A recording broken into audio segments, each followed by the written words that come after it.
The greatest part of this show is hearing from you, hearing your questions from all the wonderful people who have subscribed and left 5-star reviews and made this one of the biggest podcasts out there. And regularly, I squander that excellent aspect of this show because I just want to ask all of my questions and we just really get into it. So I am so excited to say this episode, all mailbag. So please, thank you so much for sending your questions in. We've got a lot. Some of them are brilliant. Some of them are funny. Some of them are extremely irreverent. And we will hit all of those questions. Please be sure to like and subscribe before the overlords in big tech take us all out. For now, I am Michael Knowles. This is Verdict with Ted Cruz.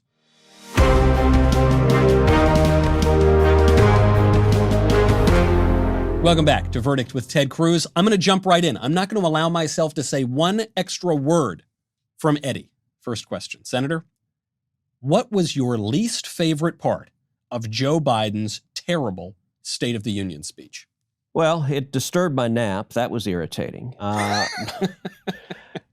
look, the part I hated the most was a line that he had where he said, "We the people," and then he said, "That's us. That's the government." Yep. And that just pissed me off because I'm sorry, that is utter and complete crap.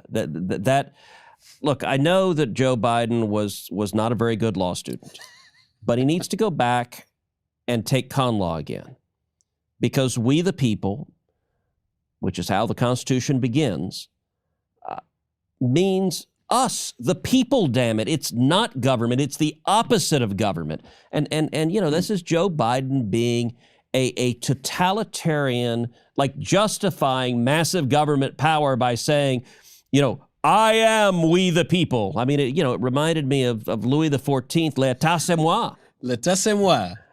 Okay, and you did actually get me to mangle French on the podcast, so I've been hanging around with Yaleys too much. It's clearly a problem. It's far too. But Joe Biden thinks he's the sun god. I mean, it is the arrogance and ignorance of that statement, and it is what big government Democrats believe. But I think a lot of people think this, Senator, and I will try to refrain from ascribing to malice that which is equally explained by stupidity. True enough. Barack Obama said this. Do you remember Barack Obama said the government, that's what we do together. That is us. It was what Joe Biden said was basically a plagiarized line from Obama, and Joe Biden. Biden would never plagiarize. No, come on. Joe would not do that. Not him. What do you say to people who say, look, yeah, the government is when we all get together, we the people get together, and then the thing that we do that expresses our unity together is the government. And you're just some crazy conservative who has an irrational fear of government. So we the people is the boss of government. Look, for most of human history, government was the monarch, was the ruler, and the power of government came from God Almighty. And it was a top-down vision. And when the framers rested sovereignty with the people, and the people lent government power to office holders for a temporary period of time, that transformed the face of the planet. I mean, that was a revolutionary idea. Thomas Jefferson put it really well when he said that the Constitution serves as chains to bind the mischief of government. Yeah. It's all about restraining government. Now, we want a government strong enough to defend the nation, to do the essential functions that the government needs to do, but the Constitution and Bill of Rights are all about protecting we the people from the Joe Bidens of the world that want to take our freedoms away. And there seems to be this total blurring of the distinction between the different parts of the government. I'm no con law expert, but I have read the document once or twice, and it seems to me you have the people, and you have the states, and you have the federal government, and you have a separation of powers, and you have checks and balances, and you have federalism. And yet when you hear Joe Biden talk about it, it's all just kind of the same blob, and we got to do whatever it tells us to do. Yeah, look, the modern left is openly socialist. The people driving the agenda in the Biden administration are Bernie Sanders and Elizabeth Warren and AOC. Bernie and AOC explicitly are socialists, and Warren is not too far behind that. And that means they believe their solution to everything is government and government power. Now, one of the consequences, I will say, the Biden guys, they came in on January 20th. They immediately fire everyone connected with the Trump administration. They immediately start rescinding rules. And they are, frankly, much more effective at doing this than Republicans are. But for them, this is religion. Government is religion. It is faith. It is what they do. Too often Republicans treat politics like a game of croquet in the back lawn. And the differential in seriousness it's a problem. So speaking of the differential in seriousness between the Republicans and the Democrats, this question comes from Jonathan. Caitlin 2021, are you with her? I think it will be interesting to see how California resolves that. I find it wonderfully beautiful that Gavin Newsom is getting recalled. Karma has a way of coming back on you. Yeah. It says something that his shut everything down policies were so extreme that even the people of California said, enough of this nonsense. That's good. That's good. That's actually good for hope in America. So I don't know Caitlin. I met Caitlin back, 2013, I think it was, when I came out to L.A. to speak to the Friends of Abe, the conservative group in Hollywood. And then Caitlin was Bruce. And Bruce Jenner was openly conservative, which was a really risky position to take in Hollywood. People don't know this, but Bruce Jenner would go to conservative events. Yeah. He was not exactly hiding this sort of thing. Bruce had demonstrated real courage. Now Caitlin is running. In 2016, when I was running for president, Caitlin Jenner publicly said that she wanted to be my trans ambassador, the trans ambassador for Ted Cruz, which caused a lot of the LGBT world to lose their minds that Caitlin said such a thing. Listen, I don't know. I don't know who all's going to run and what's going to happen, but I think it's great. Democracy is all about standing up for what you believe in, and if the people of California choose anybody who is more protective of liberty than Gavin Newsom, that's a step in the right direction. There is a real world, because obviously it would raise lots of questions about even just the pronouns. What pronouns do you use? What does this mean for these broader issues of gender and sex? But it may simply be the case that in California, that's about as conservative as you get. And so, yes, I suppose we'll have to wait and see. A lot of other people are going to be part of this race as well. We have a question, Senator, that is, just cuts right to the point. From the Panda Tribune. When no one is watching, are any members of Congress actually productive public servants? Yeah, I would say there are. Look, there are actually a number of members of Congress who work pretty hard. It varies, and there's a wide variance. I remember when I was first elected to the Senate, it's probably, 2013, 2014, first couple of years I'm up there. And I went out to dinner with John McCain. And John McCain, he and I had a famously combative relationship. Was that the time I believe he called you a wacko bird? Was that the phrase? He did. He publicly called me a wacko bird. And actually, when he called me a wacko bird, I went to the Senate floor and I gave a speech praising John McCain. And it so happened it was the 40th anniversary of his release from the Hanoi Hilton. And so I gave a speech just unambiguously praising him. He served our nation. He was shot down. He was a prisoner of war. And most incredibly, he was offered early release. And he said no because he thought it would be dishonorable. And I said, genuinely and from the heart, that I admire and revere that service and sacrifice. I hope in the same situation I would do the same thing. Yeah. But you and we've never been tortured. We've never been imprisoned. I don't know what I would do in that circumstance. And so Every word I said praising him in that speech was heartfelt. I didn't praise him for the terrible liberal policies he supports. There's lots of things John McCain did that I didn't like, but I praised him for that which was praiseworthy. But I also meant it to be a statement that if you go low road, if you go nasty and personal and in the gutter, Yeah. I'm not going to respond in kind. And so I didn't. But anyway, the story I was going to tell, because this is a digression from the very good question. Some months later, John and I went out and had dinner, and we're talking just about the Senate. And he made a point to me then. He said, you know, in the Senate, like in most places in life, the 80-20 rule applies, which is that 80% of the work is done by 20% of the people. That the Senate is a place where if you really want to roll up your sleeves and you want to lead and you want to engage, that you can, and you can very quickly lead. You don't have to, you know, the House can be tougher. The House seniority matters a lot. Yeah. There are 435 members. It can take a while to have an impact in the House. You know, in the Senate, there are only 100 senators. It's not that big a place. Right now, there are 50 Republicans. If you care about an issue, you can stand up and lead and make a difference. So there are a number of senators that make a big difference. Mike Lee, I adore Mike Lee. He is a constitutionalist. He is passionate. He works hard. You know, someone who just retired, Lamar Alexander. Lamar, a lot more moderate than I am. But actually, Lamar and I got along very well. He was a hard-working, he delved into details, he delved into substance, and he would drive a legislative agenda.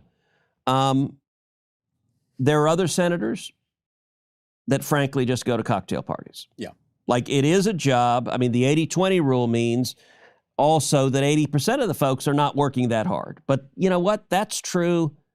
That's true most places you go. That's true in most companies. Yep.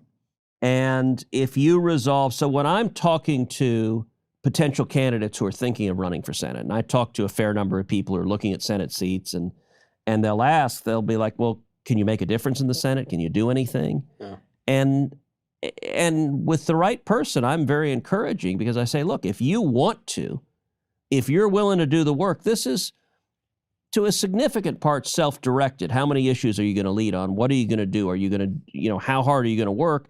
But if you're willing to work and lead and you've got courage, you can make a big difference. Yes, and I actually can attest to your compliment of Senator Alexander, because just about a month ago, my newborn son was baptized in Lamar Alexander's punch bowl. This was a very strange circumstance. It said Lamar Alexander, Businessman of the Year, 1980 or something. Somehow a Catholic church in Nashville fell into this sort of thing. And so Lamar Alexander's still doing good work, including bringing my son into the body of Christ. I'm almost speechless on that. I will say Lamar owns something that is a unique connection between your new home and my longtime home, which is that Lamar has a walking stick that was owned by Sam Houston. And Sam Houston was governor of Tennessee and was governor of Texas, the only person in U.S. history to be governor of two different states. And so it's a very cool walking stick that Sam Houston had. By the way, on the question of senators doing things productive, I'll give you an example that might surprise folks, which is a Democrat. Okay. Kirsten Gillibrand. So I like Kirsten. She and I are friends. We get along. And actually, just today, I did a press conference with Kirsten Gillibrand on an issue that she has been relentlessly leading on, and that I've been working with her for about 8 years. And it's sexual assault in the military. It's a real problem. The numbers are very discouraging, that far too many servicewomen and even some servicemen are subjected to sexual assault in the military. And, you know, 2013, I started on the Senate Armed Services Committee. She was on it. And she's passionate. She has legislation that would move the decision about whether to prosecute sexual assault from the commanding officer to a military prosecutor who is outside the chain of command. And the top brass at the Pentagon hate this idea, and they argue vehemently against it. And so I'm brand new on the Armed Services Committee, and I go to a hearing, and, you know, sometimes you think, well, debate doesn't make a difference. That's all just play acting, and everyone knows what they think. Yeah. Well, I went into that hearing genuinely not knowing what I thought and wanting to listen to the arguments on both sides. And the brass say, well, moving the prosecuting decision out of the chain of command, it would undermine good order and discipline. It would make it harder for the commanders to lead their troops. Kirsten came back with a number of facts, one of which is that multiple of our allies have done exactly this reform. So Canada's done it, the United Kingdom has done it, Israel has done it, and they studied it, and it has not had an effect of undermining good order and discipline. And the real challenge is that the rates of reporting in the military are very, very low. That when someone is a victim of assault, they are far too frequently unwilling to come forward and report it. And one of the biggest reasons is they don't believe the commanding officer will be fair and impartial, that they're worried that the commanding officer may be buddies with the guy who committed the assault and will be reluctant to bring charges. And so I listened to those arguments and was persuaded by them. And so back in 2013, I signed up and co-sponsored the legislation with Kirsten and have been fighting, and she's been fighting for 8 years, and I've been fighting. And so we sit down with whip lists where she goes and looks for Democrats to support it. I go and look for Republicans to support it.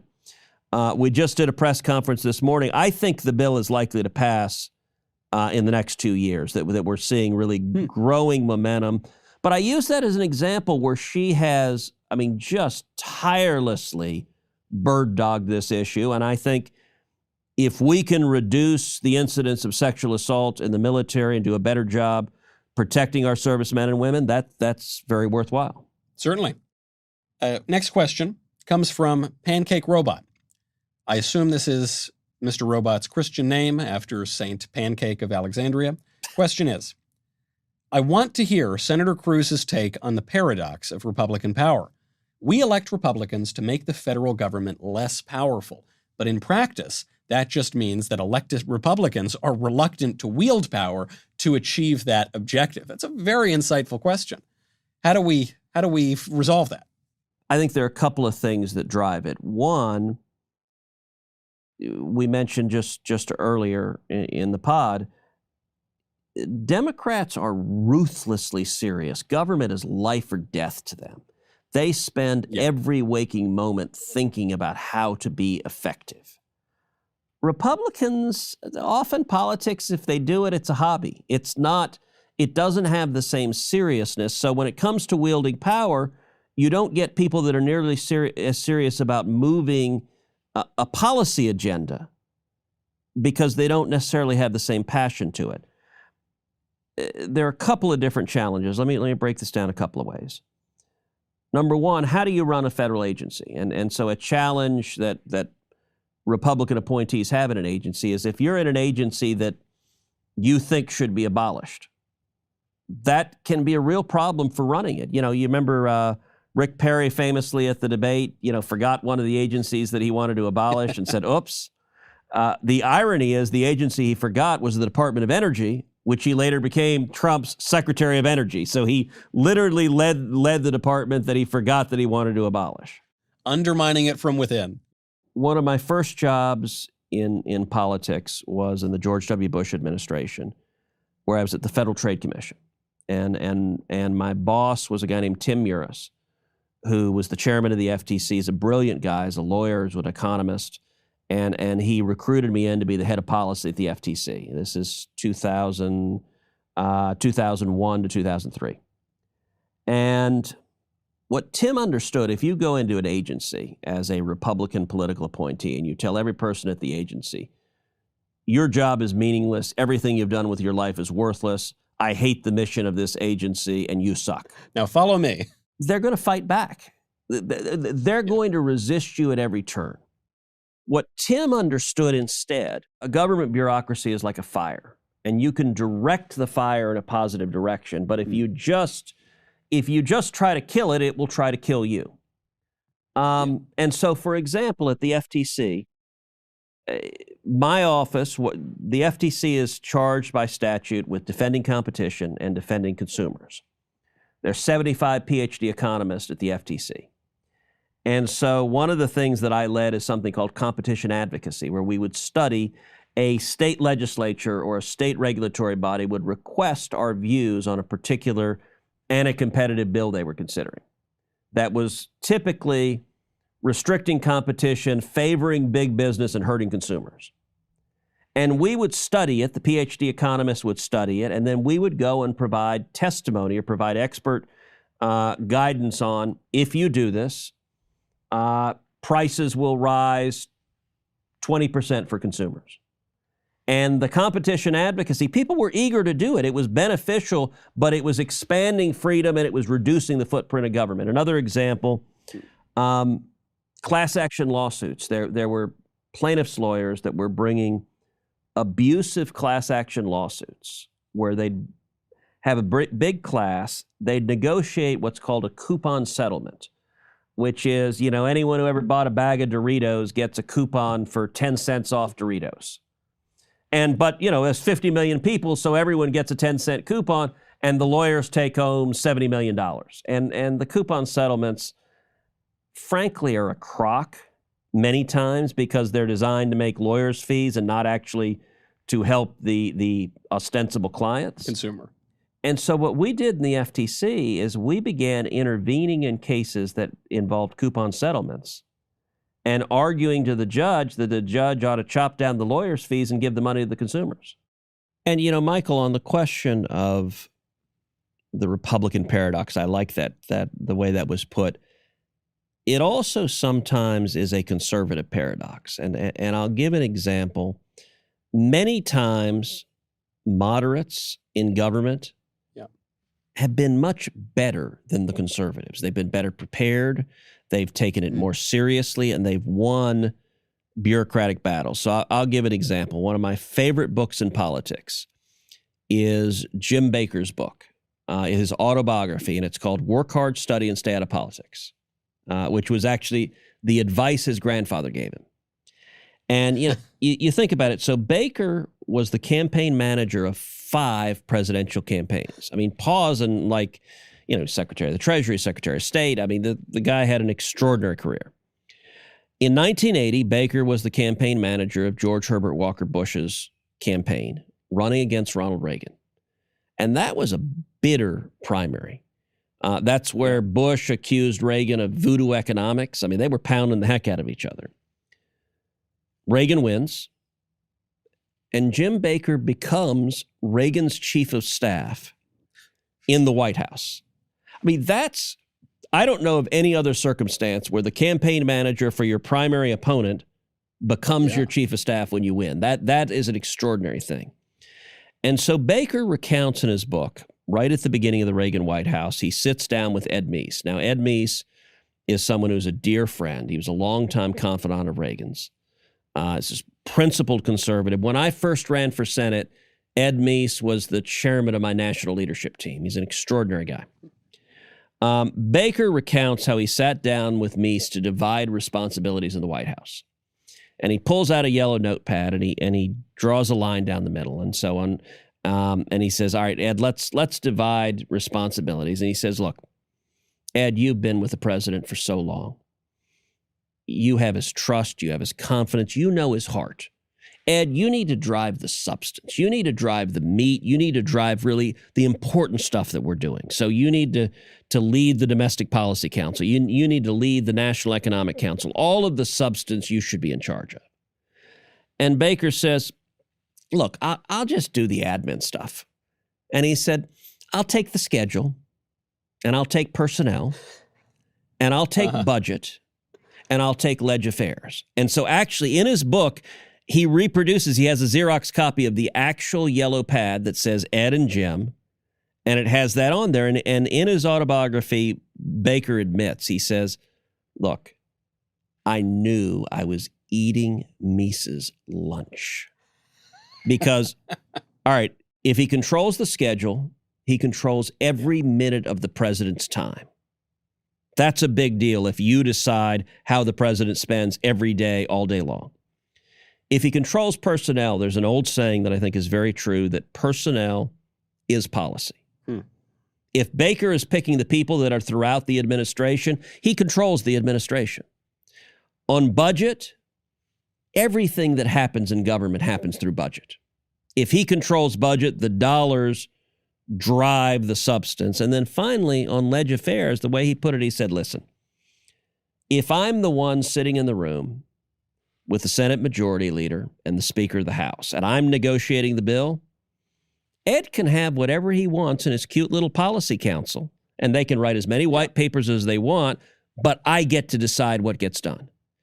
And Jim Baker, extraordinarily capable guy, but not a conservative, very much a moderate, and conservatives suffered because he was so good. Dick Darman, who worked for Baker, likewise, not a conservative, but ruthlessly effective, really understood the machinery of government. And I'm a big believer that conservatives need to be just as effective as the other guys, that we need conservatives who are as good as Jim Baker, who understand how to drive an agenda and actually get it accomplished. You know, there is a lot to be said for the philosophical debates among conservatives. You can throw 100 conservatives into a room. They would somehow find a way to disagree with every single other one, and how much they've read and how much they think. No, they wouldn't. No, they wouldn't. And but you know, actually, you've proven this too. Not just the philosophical aspect. There is a basic competence question here to politics as well.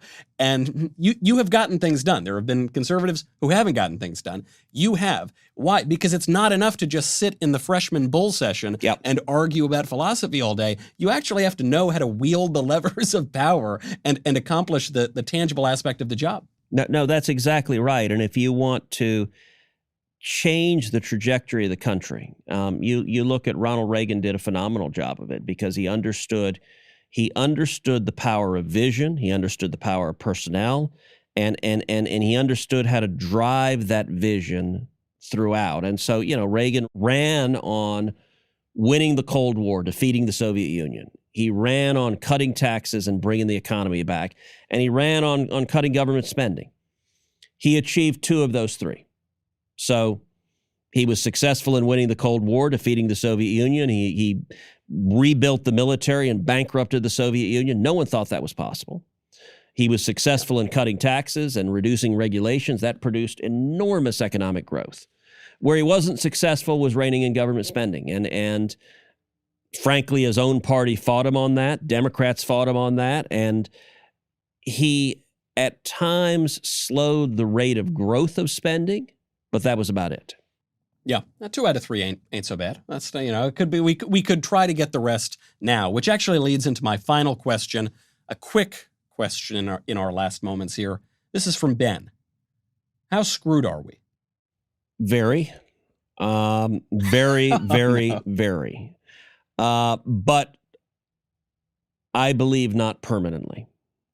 And let me break it into a couple of things. Taxes are going up. They're going up a ton.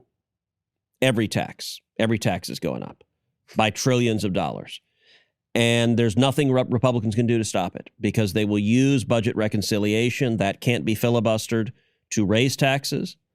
The only question is how massive will the tax increase be, and that will be decided by the 50 Democrats in the Senate. They won't talk to Republicans. They won't care what we have to say, and it's going to be in the trillions. The only question is how big. Regulations are going to be horrific. They're going to be terrible. They're going to kill jobs. They're going to be really harmful. Foreign policy, I think, is going to be a mess. Biden is going to kiss up to our enemies and alienate and antagonize our friends. This is the worst motivational speech I've ever heard. But no, go on. I want the truth. I want the truth. Look, it's bad. There are consequences when you elect Biden, Pelosi, and Schumer, and you give the Democrats control of all three of the elected parts of government. Really bad stuff's going to happen. We're going to see some terrible judges put on the bench. Terrible judges who are radical leftists who will consistently vote to undermine our constitutional rights. All of that's going to happen. The big unknown to me is whether they end the filibuster. If they end the filibuster, we might be permanently screwed. That's actually what frightens me if they end the filibuster. And they have 48 votes. There are two Democrats who say they won't end the filibuster. Joe Manchin from West Virginia, Kyrsten Sinema from Arizona. If they hold the line, everything I just said there is bad, but it can be undone. It can be undone when we win the next elections and take over. If they end the filibuster, what they will try to do is structural changes to make it so you can never unwind it. So if they end the filibuster, they'll add D.C. as a state and they'll add Puerto Rico as a state. They believe that will elect 4 new Democratic senators. D.C. certainly will. Puerto Rico might. The Democrats believe it definitely will. I actually think Republicans could compete in Puerto Rico. But at a minimum, it's 2 new Democratic senators from D.C. If they end the filibuster, they will pass H.R. 1, the Corrupt Politicians Act, that will federalize elections, that will massively expand voter fraud, that will register millions of illegal aliens and felons. That's designed, that will weaponize the Federal Election Commission to target Republicans. That's designed to keep Democrats in power for 100 years. And if they end the filibuster, they'll pack the Supreme Court. They'll grow the Supreme Court from 9 justices to 13 justices. That is the greatest threat to our constitutional liberties we're facing. So on the question of how screwed we are, the biggest thing that hinges on that in my mind is whether the filibuster goes or not. I'm worried. I think the filibuster, they might end it. But if you're a person of faith, pray for spinal fortitude for Manchin and Sinema. But let me, you said this was a lousy pep talk, so let me try to take it around. I'm actually very optimistic. The crazier they get, politics always has a pendulum to it. When one side gets in power and they go too far, the country moves back the other direction. These guys are bat crap crazy. Like they're not just going left, they're going off the charts, extreme left. Every time they do something like that, I think that makes it more likely that we have a very good election in 2022 and a very good election in 2024. And the analogy that I draw often is it took Jimmy Carter to give us Reagan. And I think Biden going radically left sets us up to move back in the direction of freedom, back in the direction of the Constitution in 2022 and in 2024. Senator, I'm relieved to hear that, because when you said that you had some hope and you said, I'm an optimist, I feared you were going to say, I'm an optimist. I think things can get much, much worse than they are right now. I think I absolutely do. So I'm pleased to hear a little glimmer of hope. Many more questions to get to. We will have to hold them until the next episode of Verdict. I'm Michael Knowles. This is Verdict with Ted Cruz.